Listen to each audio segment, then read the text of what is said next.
So continuation to that genetic algorithm, we are going to discuss about right now we are discussing crossover, right? So now we are going to see the uniform crossover. So in case of uniform crossover, like we have taken two parents P1 and P2, and the chromosomes are given like this, the data which is given to us. And what you have to do here, we have to generate offspring O1 and O2, offspring O1 and O2. So from the parents we need to generate the offspring. So for that, what is the method we are going to follow? In case of 1 point, we have based on single point we have considered. In case of 2 point, based on 2 points, and in case of multi point also we consider 3 or more points, and using that we shuffled the. So we have considered some chromosomes from P1 and some chromosomes from P2. So in order to generate the offspring 1 and offspring 2. And here what is the method we are going to follow? So tossing method, as we know, toss. So the tossing method, it is going to have the values like randomly we are going to toss the coin, and we got some 1 0 0 1 1 0, like this we got 6 values, 6 toss results. Okay, whenever we are going to see the 1 indicates there is a change. So that means 1, as we have to change the values. So that means here 0 1 is there. What you have to do in case of 0 1? So what you have to do, change the values 1 0. So P1 value is transferred to O2 and P2 value is transferred to O1, like this. And if the 0 indicates there is no change, so if it is no change, 0 0 again, and 0 again no change, 1 0 again as it is, and 1 indicates there is a change in the fourth bit. What is the change? Here 1 copied into O1 and 0 copied into O2, like this. And then again 1, so again 1 in the sense again there is a change, 0 1 1 0 is there, so 0 1 we are making it as, and finally 0, that is no change. So like this we have generated a uniform. So what is this? These are O1 and O2 are offsprings, so we are going to use these offsprings for regenerative compartment, so in order to produce new values. And so these are the new offspring values. So like this we are going to generate the new offsprings O1 and O2 with the following uniform crossover. And next we are going to see crossover mask. Another method is there. So in order to crossover operation, crossover marks. So in case of crossover mask, what we are going to observe? So again we need to generate offspring O1 and O2. Is it or not? O1 and O2.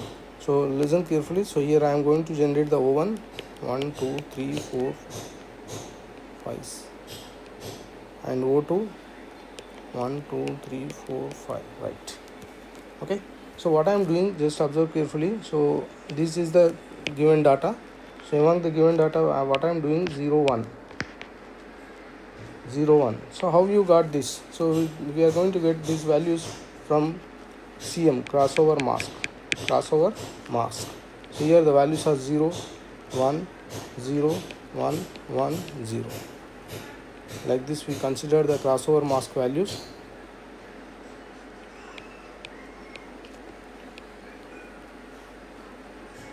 And it is opposite to that one. So whenever we are going to get the 0, what you have to do, interchange the values, 0 1. We are getting the 1, interchanging the values, 0 0.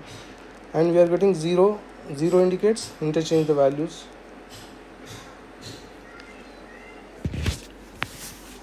In case of this crossover mask method, what you have to take, so here what we have taken, so these are randomly taken the values, 0 1 0 1 1 0. So just randomly we need to take the binary values. So I have taken 0 and 1, so randomly.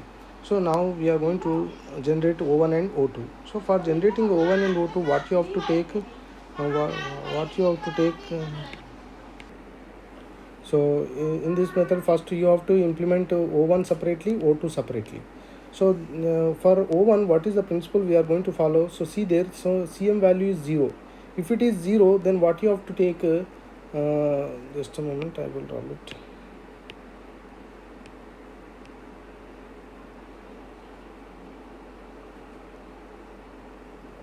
So if it is 0, you have to take the value from P1.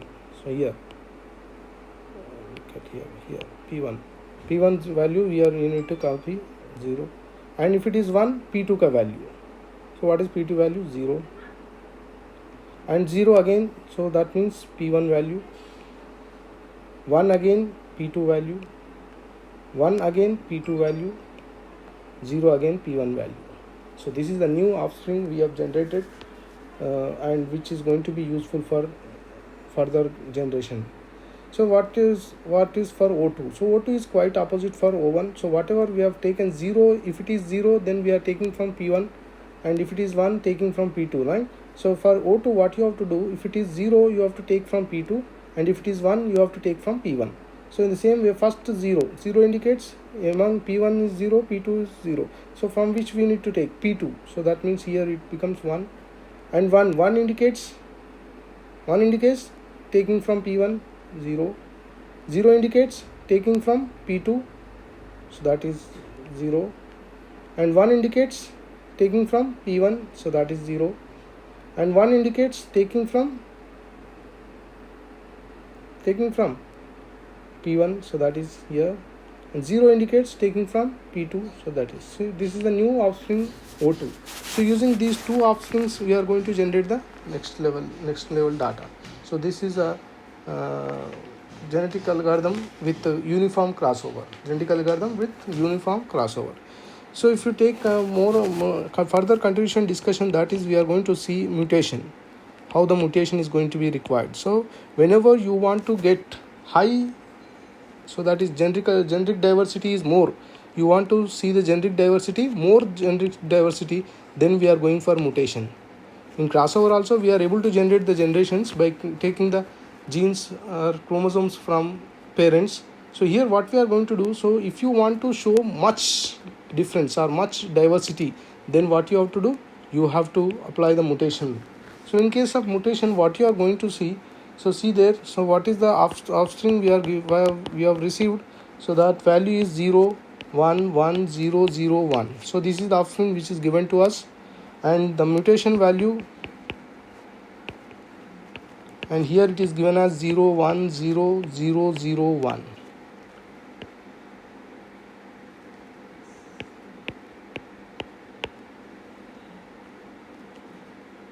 So in case of mutation, what we have to do in order to generate the mutation chromosome, so what you have to do, as if it is 0, if the mutation value is 0, then you have to copy as it is. What is the value? 0 itself.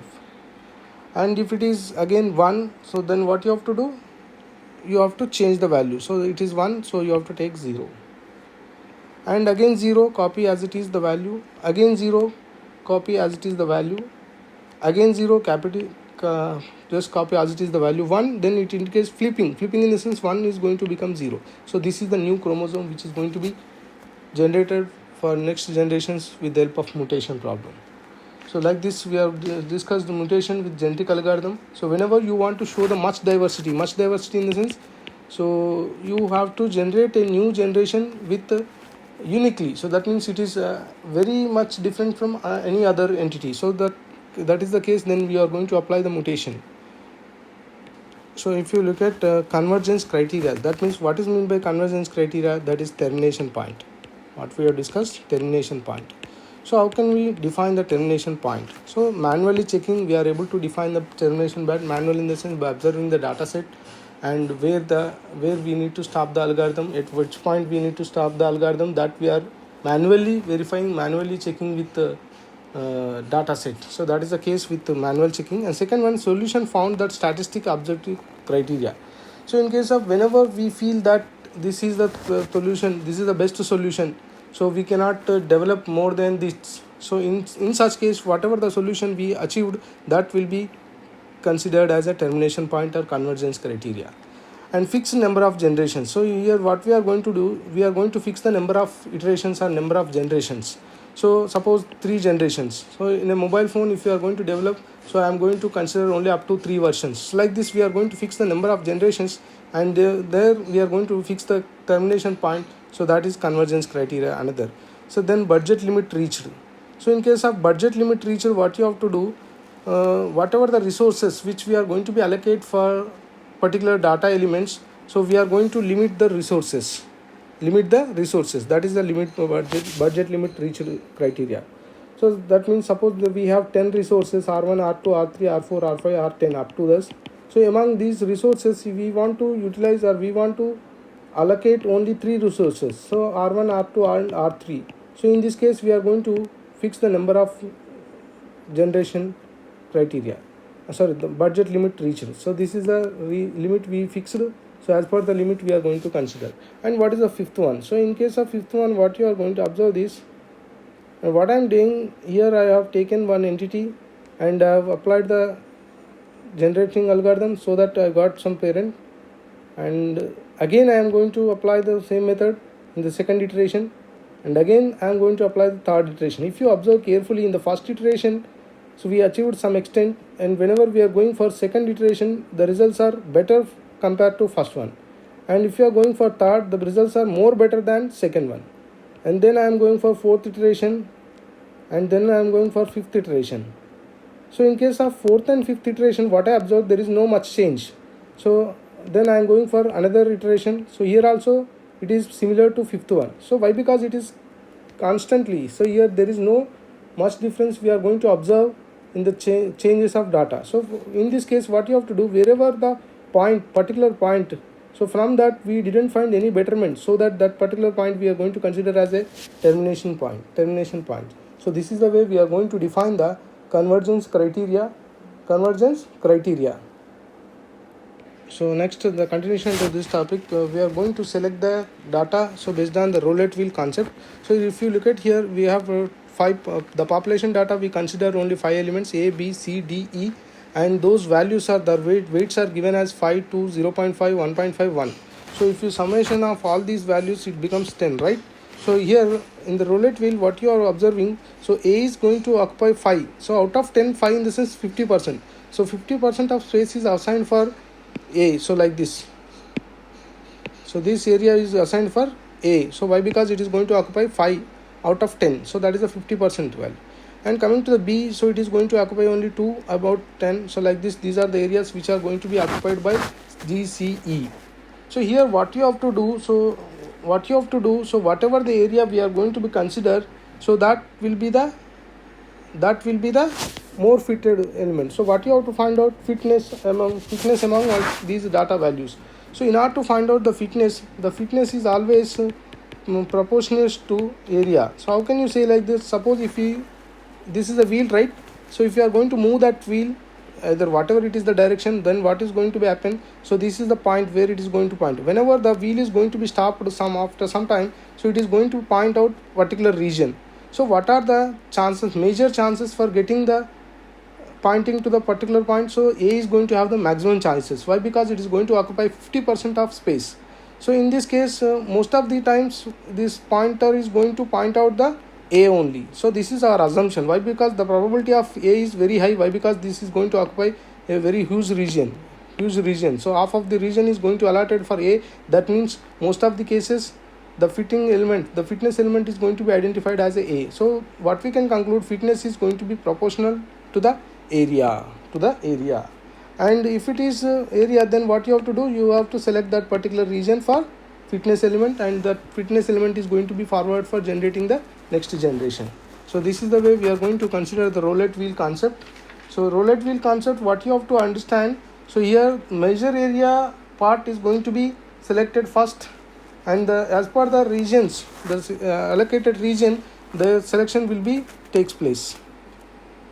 Right, next topic we are going to see in the under selection part. So what is the tournament method? Just now we have seen roulette wheel method. So then we are going to discuss about tournament selection method.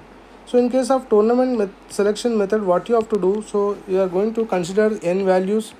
So among the n values, how many values we are going to be considered for conducting the tournament? So here if you look at the bottom of the line, what you are going to observe, A, B, C, D, E, F, G, H, like this. So there are 8, 1, 2, 3, 4, 5, 6, 7, 8 population is available, and their values are given with each and every node, 9, 8, 6, 2, 4, 7, 11, 3. Okay, now what you have to do, you have to select the process. So how can you select the process? Just like whatever the practice we are seeing with whenever we are going to conduct a cricket tournament, what you will do, suppose there are 10 teams. What will you do? Among the 10 teams, you are going to make into 2 groups. 5 and you are going to conduct the that is, in order to select the best team, what you have to do, you have to conduct the tests among those teams, and whoever gets wins, then you have to select particular team for next level. So the same kind of concept here also we are going to apply in the tournament selection method. These are the values which we have taken. So what you have to do, so we have to observe that here it is A and B is going to be perform the activity or whatever they want to participate.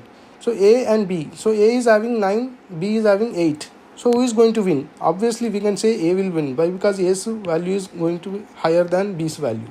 And in case of C and D, which is going to be win? C will be win. And in case of E and F, which is going to be win? F is going to be win. Why? Because E value is 4 and F value is 7. And among G and H, blindly we can say G will be the winner. So why? Because here the G value is 11 and H value is 3. So like this, we conducted some tournament between A and B and we identified A as winner. So this is the next level. So in the initial level, how many teams are there? 8 teams are there. In the next level, what we observed? There are only 4 teams. So here what you have to conduct, again the test conducted between A and C, and again the test conducted between B, F and G. So that A value is 9, C value is 6. Who is going to win? So it's just like semi-final match. Who is going to win? A, C. So it is going to observe that A value is bigger than C, so that A is going to be win. And F is 7, G is 11. So who is going to win? And the semi-final, A and G are going to be win. Now we are going to conduct the final test. In the final test, what is going to be win? A value is 9, G value is 11. So that what we can conclude, G is the winner. So like this, we are going to apply the tournament method to select the fitness element. So which element is going to be best fit element, that we are able to find out with the help of tournament method. The next concept is again selection method. So here the selection method is based on the rank based selection method. So here this is the population which is given to us, A, B, C, D, E. Their scores are given as 5, 2, 0.5, 1.5, 1. So based on this, if you are going to construct a, so how much region is going to be allocated for A, this is, and this one is B, and this one is for, just assuming D, E and C, like this. Okay, so how to give the ranking? So based on the lower score value, then I am going to give it as first rank. So this is first rank. So in my criteria, highest rank will be, so generally what we can feel, rank and first rank also better anukuntam. But here what we are going to do, so less score value we are going to give as a first rank, and that is the first rank. And next D key, so then next value is 1, so it will be given as second rank, and the next value is 1.5, this will be given as third rank, and next value 2, this will be given as fourth rank, and finally the A is the highest value which is given with fifth rank. So fifth rank in the sense the best one. Okay, so not like our academics, we are going to consider the lesser value is good rank, but here the higher value we are going to consider it as good value. So how can you decide how much percentage it is going to occupy? So if you are going to consider 5, 4, 1, 3, 2, what you will get, the total is 15. So in order to find out the region which is occupied by A, so what you have to do, so 5 is the score and total is 15 into 100, so that we are going to get the 33.33 something. So this is the percentage of A which is going to be occupied in the hypothesis space. And similarly B, so how can you get the B 4 by 15 into 100, so that we are going to get 26.67 percentage for B. And for C, again the same 1 by 15 into 100, so that we are going to get 6.67 percentage. And for D, what you have to calculate, 3 by 15 into 100, so here you are going to get the 20%. And finally E is going to occupy 2 by 15 into 100, so that we are going to get 13.73%. So as per the hypothesis space, we are going to allocate the space, and obviously what is going to be selected, the best fit is maximum area which is going to be occupied. A is the first element which is going to be considered for selection process. So this is the way we are going to consider the rank based selection method. So whatever the elements we have selected, then those are going to be given for new generating purpose. So this is the concept of rank based selection in the genetic algorithms. I hope you understand the concept. If you have any doubts, you can ping me. and in the next class we are going to clarify all your doubts. Thank you.